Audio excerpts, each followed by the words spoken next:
So we decided that Saddam Hussein ought to accept something very similar. Now, probably a lot of you know that Saddam has been our boy for a very, very long time. You may remember Abdul Karim Qasim, who was president of Iraq in the early 60s. Qasim came up with a unique concept. He said, Iraqi oil ought to go to benefit the Iraqi people. How novel is that?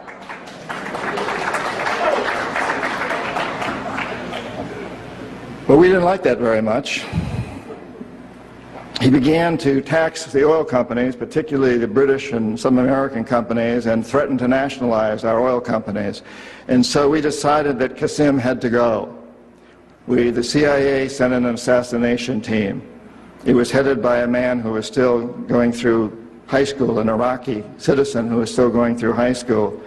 They riddled Qasim's car with bullets on the streets of Baghdad and missed him.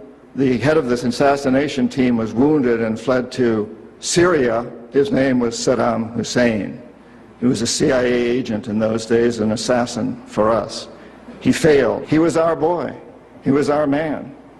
And so, and we sold him a lot of, and gave him a lot of tanks. We built him, Bechtel built him big chemical, I don't know, my father-in-law was chief architect at Bechtel, built Saddam big chemical plants that were used, and we knew that they were used to make mustard gas and other chemical weapons that were being employed against the Kurds and later the Iranians. We knew this, but we sold him these things. You have to remember that Middle Eastern oil is the oil that's used by a great deal of Europe and China and Japan. If we control Middle Eastern oil, we control our biggest potential competitors, Japan, China, Europe.